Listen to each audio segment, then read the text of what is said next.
Uh, but of course, WCW took their time in using you as a babyface. It wasn't until around like late '99, 2000 where they finally realized this machine could be a top guy. So, what was it like for you to have been with WCW for all those many years? That they finally started to push you as a babyface champion that in that later stage.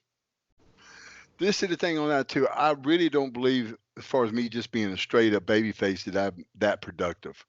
I think if I played middle of the road or a baby face for a certain type, but I'm better as a heel. I think everyone knows that. So now, really, what's happening there at WCW, guys, was it wasn't, I had, as far as WCW, my beginning days, Adam, as the skyscrapers, I was on top and I worked on top since I was in the company. But what was happening there, why they made me the champion, because I think they all knew that that territory was just about to go under. And they really didn't care what was going on. And they didn't know what was going on because I was there. They didn't know what the television, who was going to be working in the matches at television, at Monday Nitro and stuff like that. So they was just, I think I was an easy scapegoat. I would, do what I was asked to do. But being the champ at that point was probably um, as less important or as less productive as any other time I've been in the business.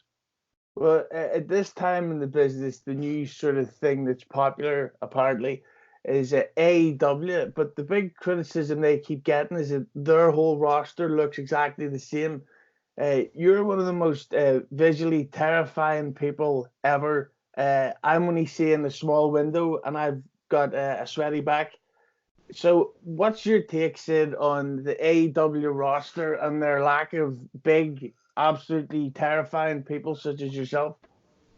Well, I think both companies are lacking that big monster type of character.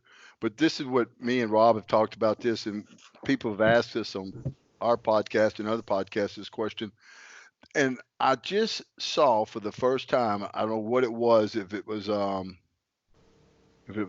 end of a commercial or if it was a small spot where they had promoting something, some event they were having. I know they're talking about their being showed on TNT coming up, I think in October if I'm not mistaken. So what I saw was this, and what I told Rob that we would see was, they're doing really well without no TV and have seen what the people are getting. And I told Rob, I said, Rob, when they do get on TV, then they'll expose themselves for this, that they were guys that got released from the WWE and they're guys that really weren't wanted there. And that's, I'm not trying to be mean to those guys, but when I saw that little bit of vignette or that commercial with Chris Jericho, and I like the guy, I don't really know him, but he looked overweight.